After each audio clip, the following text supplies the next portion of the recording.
Olá pessoal, eu sou o professor César Bustos, de Língua Portuguesa, sou professor do Estado desde 2003 da Secretaria Estadual de Educação, também sou professor do Centro Paula Souza nas ETECs de Cafelândia e Promissão e do curso Delta de Lins. Sou formado em Letras pela FAO, com pós-graduação no Redifor da Unicamp de Campinas, São Paulo e pós-graduado em Docência do Ensino Superior. Tá?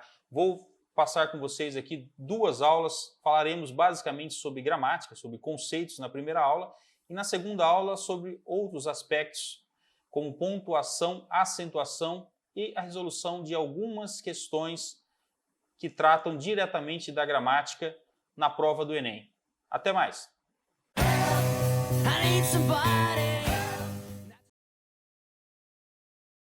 Olá pessoal! Hoje vamos falar um pouquinho sobre alguns elementos de comunicação, alguns elementos gramaticais, tá?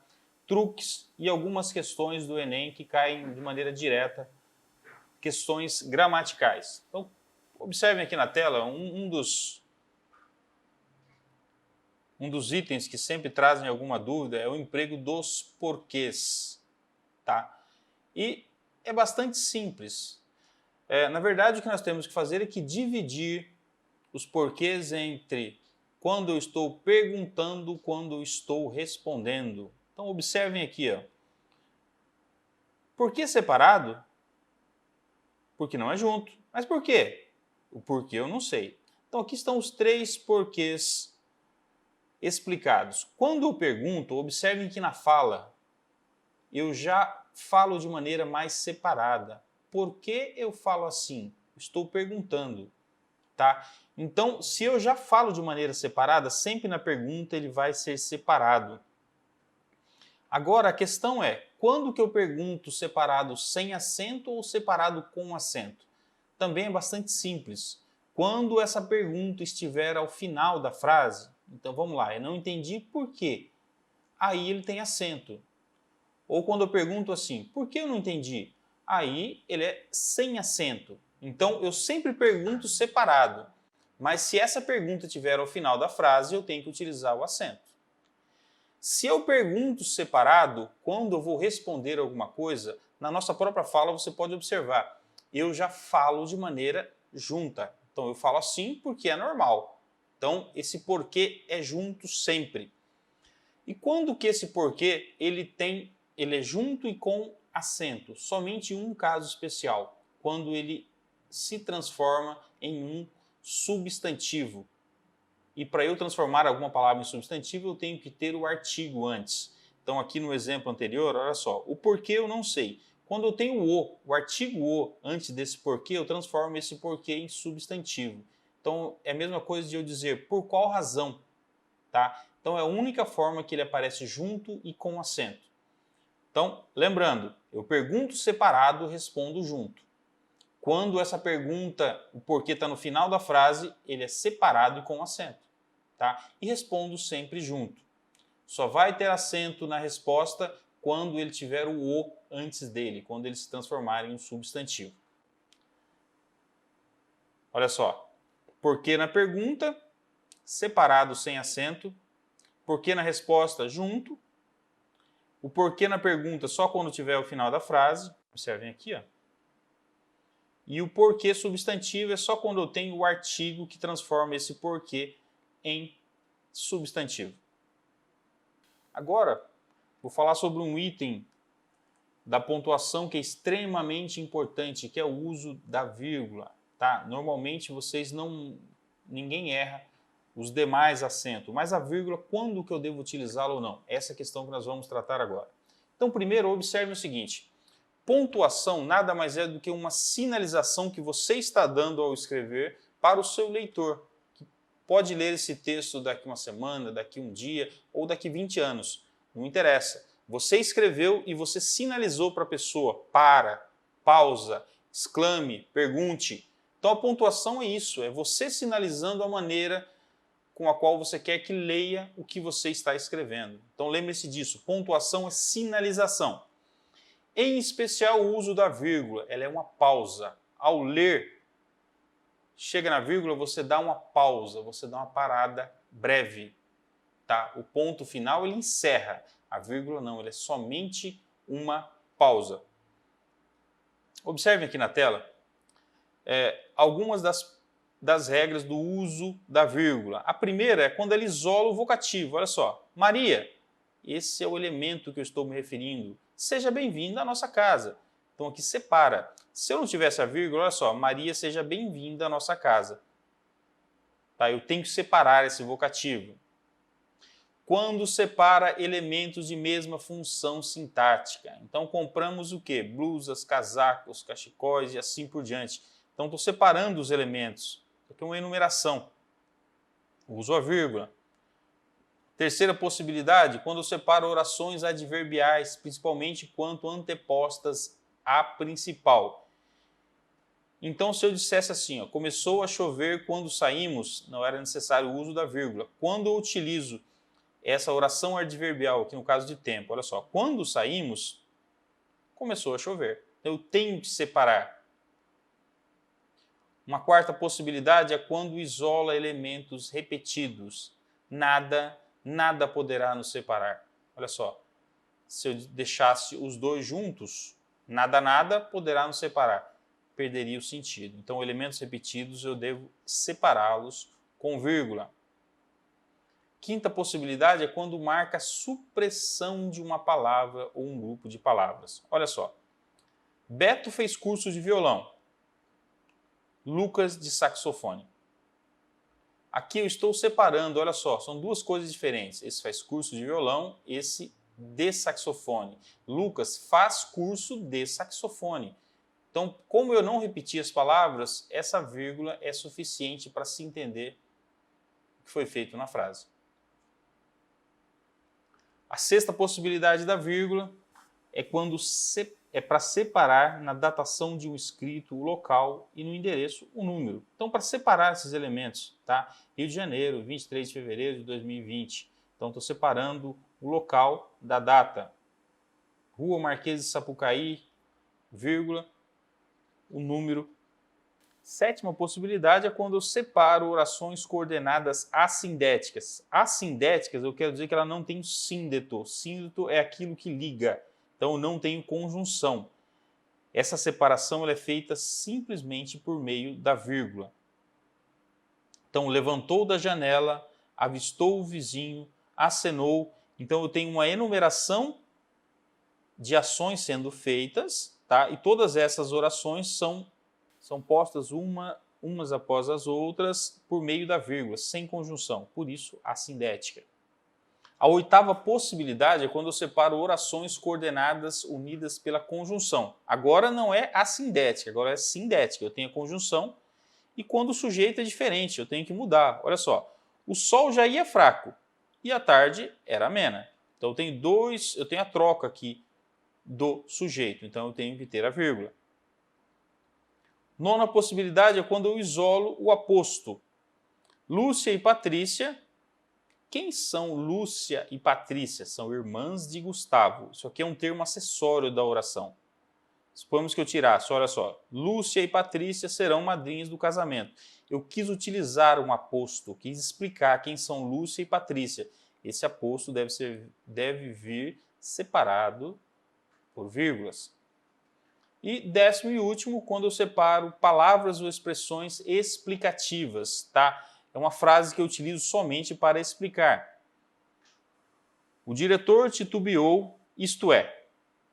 A expressão isto é sempre separada por vírgula. Por quê? Ela vai explicar a ação anterior. Então, o diretor titubeou, isto é, não concordou logo com a decisão do grupo. Então, vai explicar o que foi mencionado anteriormente.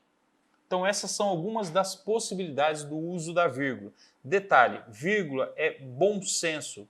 Tentem ler o que vocês estão escrevendo. Se a pausa não estiver no local correto, vocês vão perceber pela leitura. Detalhe, desde que você leia da maneira como você escreveu, tá? Se tem uma pausa, tem uma vírgula. Além da vírgula, falando sobre pontuação, vale a pena chamar a atenção sobre o ponto final. Sempre que eu tenho um ponto final, eu termino um parágrafo. Se eu termino um parágrafo, ou eu continuo na mesma linha, uma nova oração, letra maiúscula, ou eu tenho que ter um parágrafo tamanho normal, 2,5 a 3 centímetros, tá? Isso é o que diz a ABNT. É importante que eu tenha essa marcação. Pode parecer um detalhe? Não, não é um detalhe. É a diferença entre o certo e o errado. A diagramação daquilo que você está escrevendo é super importante, não é secundário, tá? Vai cair lá naquela primeira habilidade de vocês, que é escrever com correção. Se eu tenho ponto final e não tenho parágrafo, tá? Eu já errei. Tudo bem? Então, atenção ao ponto final. Ele encerra alguma coisa. Se encerrar, eu tenho que ter um parágrafo. E um outro detalhe, deve ser escrito até o final da linha. Se eu não escrevi até o final da linha, subentende-se que você iniciou um novo parágrafo. Então, vou ter que ter um parágrafo. Tá? Não existe isso de, eu escrevo assim. Não é eu escrevo assim ou de outra forma. Eu escrevo da maneira que a ABNT diz que tem que ser escrito, aquilo que a gramática normativa manda, tá? Então, ponto final é importante, vírgula é extremamente importante, e toda a pontuação, que é a maneira que você tem de orientar a pessoa que está lendo a ler da maneira correta. É aquilo que você sinalizou que vai ser lido, é daquela forma que será lido, tá bom? Então, muita atenção à pontuação. São detalhes bastante simples da escrita da redação que pode fazer com que vocês percam bastante ponto, e é bastante simples, não vale a pena perder ponto nisso. Sobre a correção, aquela primeira competência lá da redação de vocês que trata sobre gramática, prestar muita atenção, até 2 erros, desde que não muito graves, tá? Estou querendo dizer assim, um acento que passou batido, uma vírgula, você não é penalizado ainda. A partir da terceira vírgula, terceiro detalhe pequeno que você errou, você já começa a perder 40 pontos. Então, de 200, você já vai para 160. Então, escrever corretamente já te garante 200 pontos na redação, tá? Vocês vão aprender mais sobre isso, mas atenção quanto a esses detalhes gramaticais. Fazem parte da redação e vão ajudar vocês também no desenvolvimento da prova toda, não só do Enem, mas de qualquer prova, tá? Estou falando de comunicação. Continuando, agora outros elementos de coesão, tá? Elementos de coesão são elementos que tratam da unidade da escrita, da unidade da fala, algo que é coeso, algo que tem ligação ou conexão coerente, tudo bem? Isso é coesão. Concordância nominal e verbal. Concordância nominal é quando eu me refiro a palavras da área dos substantivos, da área dos nomes. Então, as palavras concordam entre si. Se eu tenho um verbo envolvido, eu vou chamar isso de concordância verbal. Aí agora o verbo vai reger toda essa oração. Então, vamos a alguns exemplos de concordância. Olha só. É 2 horas? Que pena, você foi desclassificado. Tá? 2 horas são. Concordância nominal. Então, a posição do adjetivo na frase interfere na concordância. Se o adjetivo vier depois de 2 ou até mais substantivos, ele pode concordar com os 2 ou com o que está mais próximo. Se o adjetivo vier antes, concorda apenas com o que está mais próximo. Então, o que eu quero dizer com isso? Olha só. Blusa e sapato novos. Aqui eu estou falando de blusa e sapato. Olha como o adjetivo está no plural. Refere-se a 2 elementos. Blusa e sapato novo. Agora, esse adjetivo faz referência somente a sapato. Quando eu utilizo o adjetivo antes, olha só, nova blusa e sapato. Novo sapato e blusa. Eu não posso novos blusa e sapato. Não dá. Aqui vai concordar somente com o elemento ao qual ele está mais próximo.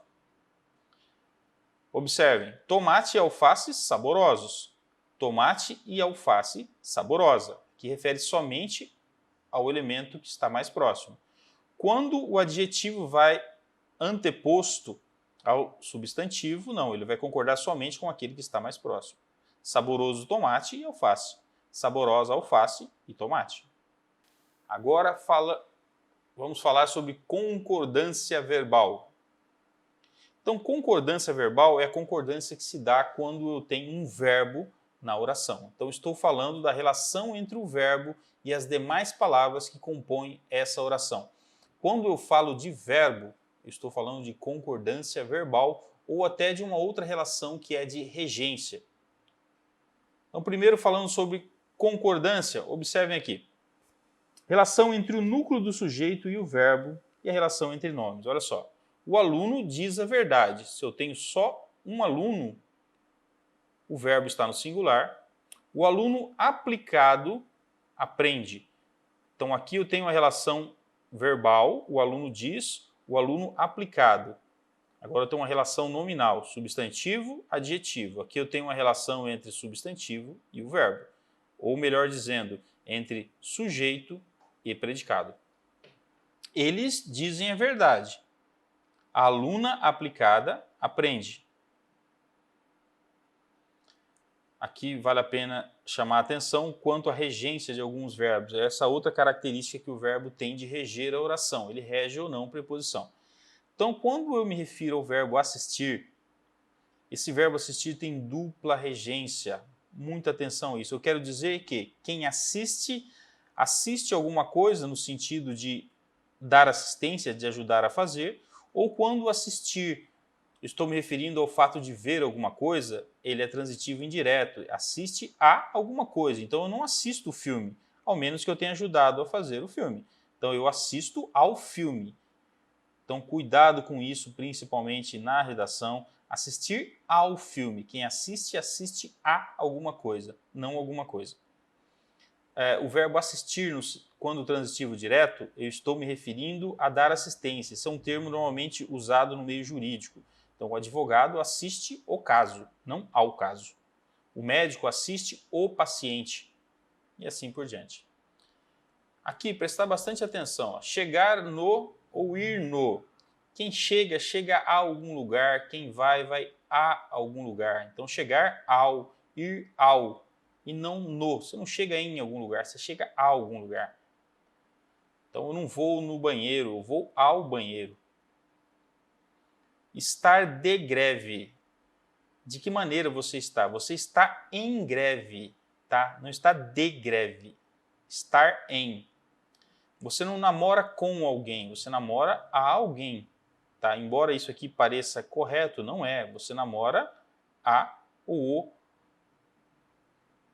Repetir de ano, repetir o ano, fazer novamente o ano, não é repetir de, tá? Forma correta, incorreta.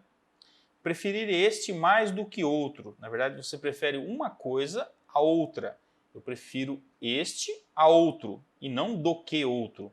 Essa expressão, embora bastante usada na linguagem oral, está errada. Quem obedece ou desobedece, desobedece a alguém e não desobedece a alguém. Desobedeceu o pai. Não, está errado. Desobedeceu ao pai. Estava ao ponto de desistir. Estava a ponto de. Essa é a expressão correta e não a anterior. Tá? Bastante atenção a isso. Agora, sobre a acentuação gráfica. Pessoal, isso é muito importante, é algo que é bastante simples e não vale a pena errar. Se é simples, eu não posso perder ponto naquilo que é simples, que eu não deveria errar. Tá? Acentuação gráfica, da mesma forma como a pontuação, você está sinalizando para outra pessoa, aqui você para, aqui você dá uma pausa breve, aqui você exclama. A acentuação gráfica, da mesma forma, você está sinalizando para outra pessoa qual é a sílaba tônica naquela palavra. Então você está dizendo como deve ser lido tal palavra. Então o acento ou a falta dele, o erro de acento, ele é gravíssimo. A existência ou não de um acento é a diferença entre a palavra correta e a palavra incorreta. O meu nome é César. César tem acento ou não? César deve ter acento porque é um paroxítono terminado em R. Tá? Quem diz isso? Quem grafou o meu nome? Quem escreveu isso no meu registro? Não. A gramática normativa diz que toda palavra que é paroxítono terminada em R tem que ter um acento. Aqui é só um exemplo, tá? Vamos falar um pouquinho sobre isso, sobre como é importante a acentuação correta das palavras, tá?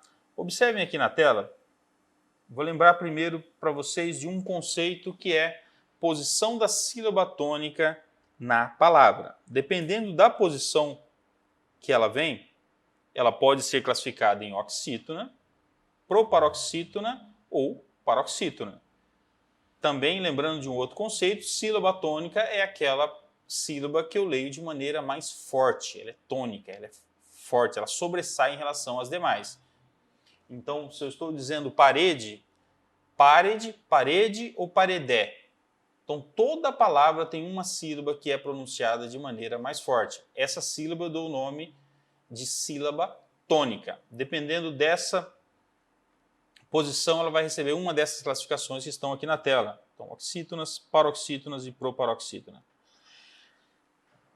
Dependendo também dessa classificação é que eu vou acentuar ou não a palavra, tá? Então, são essas regras. São 3 regras, tá? São 3 classificações, cada uma tem uma regra diferente quanto à acentuação. E vamos a elas. Aqui, observem que eu vou acentuar todas as oxítonas que forem terminadas em A, E, O ou em com os plurais, caso tenha o S ou não. Então eu vou acentuar a palavra Paraná, eu vou acentuar a palavra café e eu vou acentuar a palavra cipó. Se a palavra terminar em I ou U, eu não vou acentuá-la. Então Bauru não tem acento por causa dessa regra aqui. Lembrando, eu só estou falando das palavras que são oxítonas, aquelas que têm a última sílaba como sílaba tônica, tá? O finalzinho da palavra. Vamos para as paroxítonas, aquelas que têm a penúltima sílaba como sílaba tônica. Então, essas eu só vou acentuar quando for terminada em L, por exemplo, fácil, útil, difícil e assim por diante. Quando for terminada em I, júri. Quando for terminado em N, pólen, hífen e assim por diante. Quando for terminado em us ou por exemplo, álbum. O I também quando tiver seguido por S, lápis, também tenho que acentuar. Quando for terminado em PS, bíceps, tríceps, quadríceps e assim por diante. Quando for terminado em an, órfão, órfão também. Quando for terminado em X, xerox, fênix e assim por diante. Tá? Essas são as terminações quando das paroxítonas que devem ser acentuadas. As demais, não. Então, por que César leva acento? Porque César é um paroxítona terminado em R. Então, ele deve ser acentuado. Se não estivesse aqui, não poderia levar acento. E por último, as proparoxítonas. Aqui uma regra que é ótima. Acentuam-se todas, todas, não importe qual é a última letra, quais são as letras. Se é proparoxítona, eu vou acentuar por uma questão lógica. A palavra câmara, por exemplo, olha só, e nem câmara, help.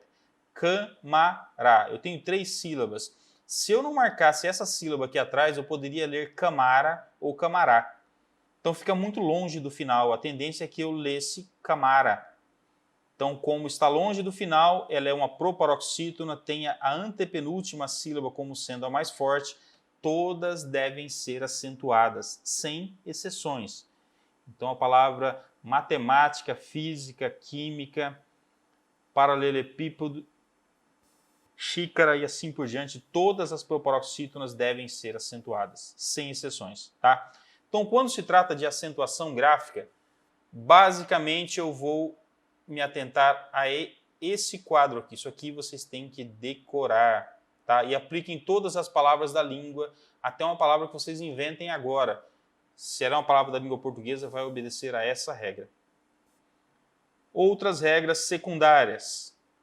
Monossílabos tônicos. Observem aqui. Da mesma forma como se acentuam as oxítonas terminadas em... Aqui faltou um A, tá? Tem um A aqui.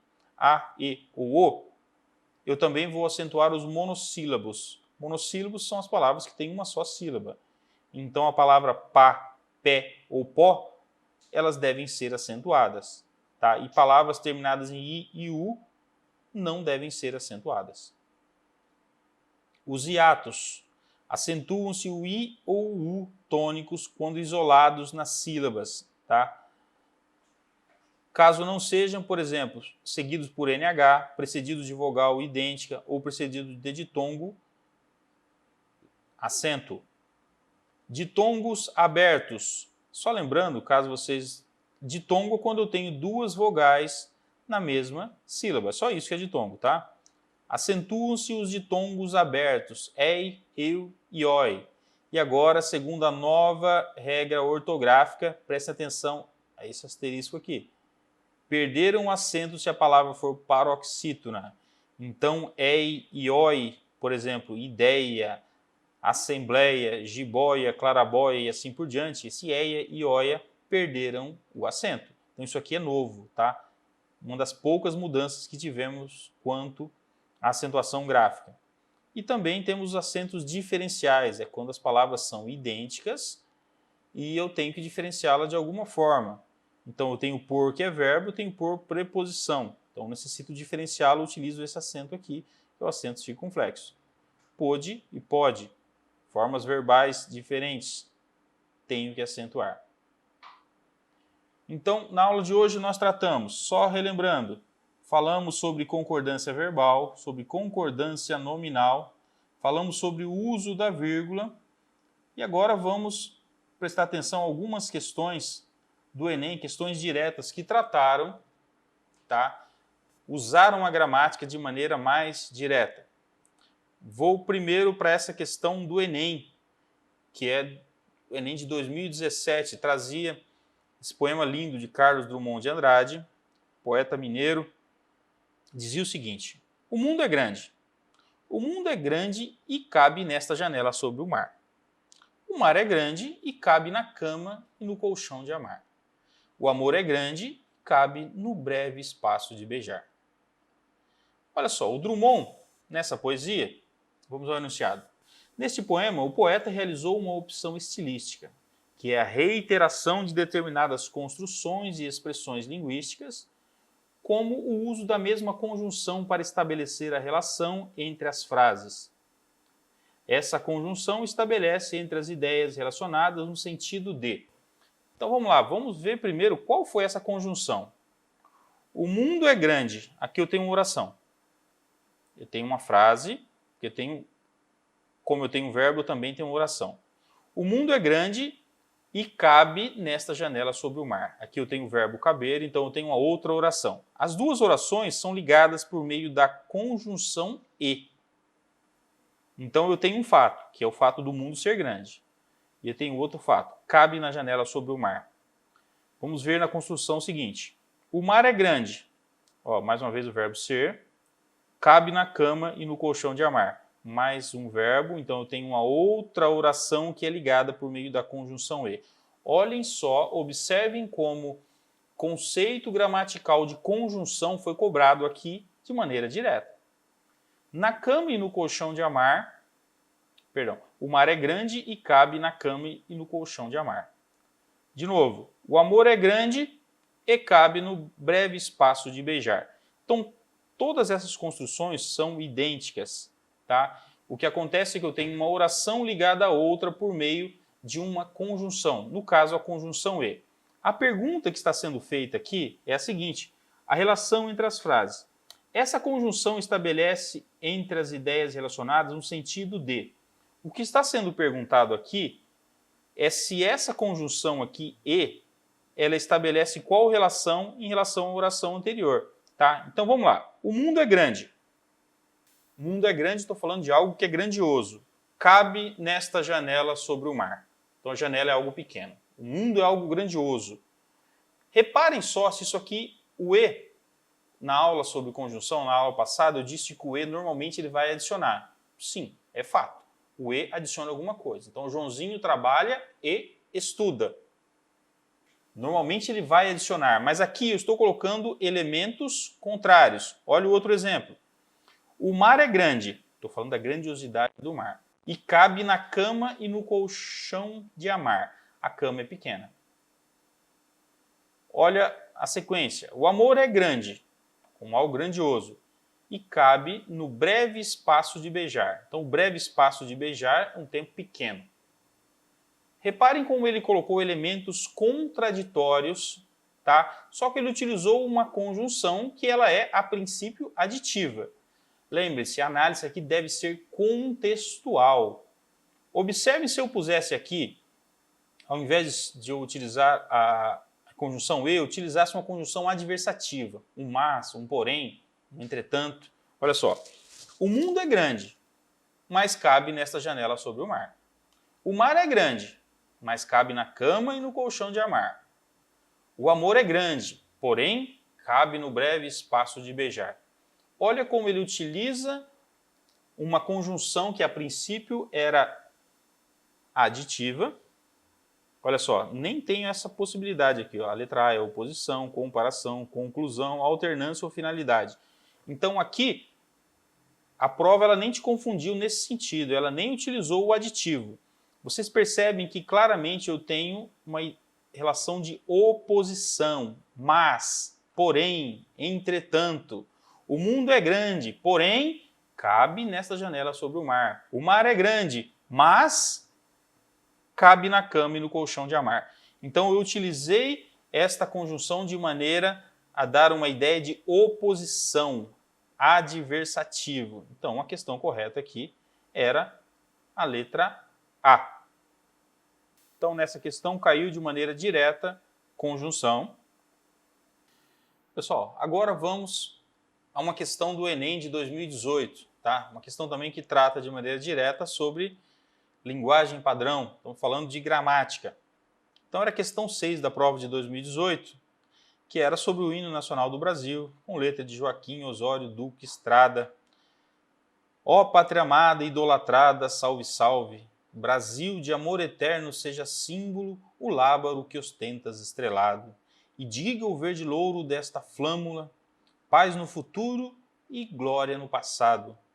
Mas se ergues da justiça a clava forte, verás que um filho teu não foge à luta, nem teme quem te adora a própria morte, terra adorada. Entre outras mil, és tu, Brasil, ó pátria amada, dos filhos deste solo és mãe gentil. Pátria amada, Brasil. Que lindo. O uso da norma padrão na letra do Hino Nacional do Brasil é justificado por tratar-se de uma. Aqui nós estamos falando de norma padrão. O que é norma padrão? Norma padrão é aquela que segue a gramática normativa e que normalmente é utilizada em situações formais de comunicação. Estamos falando de formalidade, norma culta da língua. Então, trata-se de uma reverência de um povo a seu país, lembrando, norma padrão, ou trata-se de um gênero solene de característica protocolar, ou é uma canção concebida sem interferência da oralidade, ou é escrita de uma fase mais antiga da língua portuguesa, ou é um artefato cultural respeitado por todo o povo brasileiro. Não deixa de ser verdade que é um artefato cultural, que também trata-se de uma fase mais antiga da língua, mas não é isso que caracteriza. É uma canção concebida sem interferência da oralidade? Sim, é verdade, não resta dúvida. É reverência de um povo a seu país? Não de maneira direta, tá? Aqui, a letra B, repare, gênero solene de característica protocolar, que segue um protocolo. Então aqui eu estou falando de uma linguagem que segue a norma padrão na letra. Então, estou falando de uma solenidade, algo que segue um protocolo, tá? Então, embora essas alternativas não sejam completamente vagas, aquilo que se refere ao uso da norma padrão na letra do Hino Nacional do Brasil é justificado por tratar-se de um gênero solene de característica protocolar. São só nesses ambientes que você vai ouvir o hino nacional. Em toda situação, ele obriga a essa situação tornar-se solene e protocolar. Então, letra B era correta. Isso aqui é sobre o Enem de 2018. E vamos para mais uma. Agora, o Enem mais recente. Essa é a questão 42 do Enem 19. 2019. Dizia o seguinte: as alegres meninas que passam na rua com suas pastas escolares, às vezes com seus namorados, as alegres meninas que estão sempre rindo, comentando o besouro que entrou na classe e pousou no vestido da professora. Essas meninas, essas coisas sem importância. O uniforme as despersonaliza, mas o riso de cada uma as diferencia. Riem alto, riem musical, riem desafinado, riem sem motivo, riem. Hoje de manhã estavam sérias. Era como se nunca mais voltassem a rir e falar coisas sem importância. Faltava uma delas. O jornal dera a notícia do crime. O corpo da menina encontrado naquelas condições, em lugar ermo. A selvageria de um tempo que não deixa mais rir. As alegres meninas, agora sérias, tornaram-se adultas de uma hora para outra. Essas mulheres. De novo, Carlos Drummond de Andrade.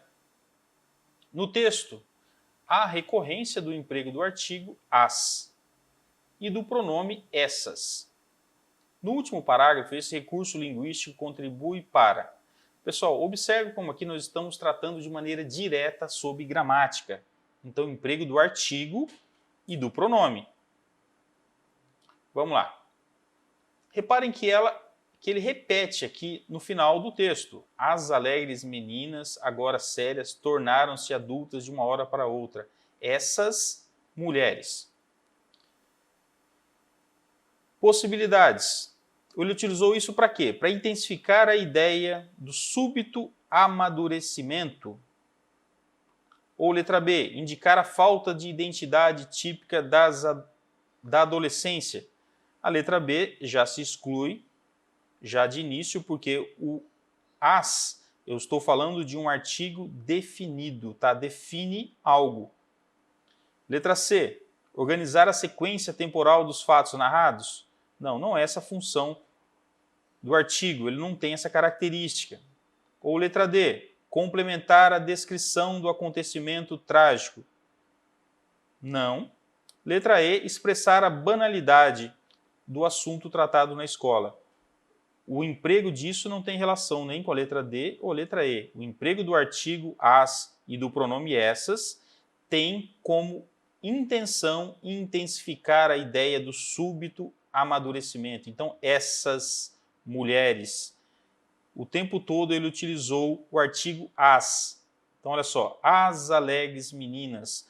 No decorrer do texto, também ele utiliza o as. Agora, ele utiliza o pronome essas para falar do mesmo elemento, que são as alegres meninas. Tá? Então, a letra A é a questão correta do Enem de 2019. Nessas três questões que nós acabamos de tratar, nós vimos a gramática de maneira direta. Então, o que é de maneira direta? São questões que trataram sobre gramática. Nas outras questões, que tratavam basicamente de interpretação de texto, elas utilizavam o conhecimento gramatical, que é super importante quando você vai interpretar um texto ou quando dá análise total da prova. Então, a gramática não é utilizada em poucas questões. A gramática é utilizada em todas as questões. Conhecimento gramatical, conhecimento linguístico, percepção do texto, tá? Tudo que permeia linguagem, a gramática está envolvido. Mesmo que em algumas situações não a gramática normativa, mas a gramática em si, ela está presente quando da comunicação. Então não dá para separar a gramática. Embora eu tenha na aula anterior falado somente sobre morfologia, sobre gramática, sobre conceitos, você pode não utilizar todos os conceitos como apareceu nessas questões aqui, mas de maneira indireta você vai estar utilizando gramática. A prova está em língua portuguesa. Só por isso, tá? Então, atenção a esses elementos gramaticais, atenção à resolução das questões e você vai utilizar muita gramática. Pessoal, obrigado pela atenção de vocês. Eu sou o professor César, espero ter contribuído para os estudos de vocês. Bom Enem, até mais!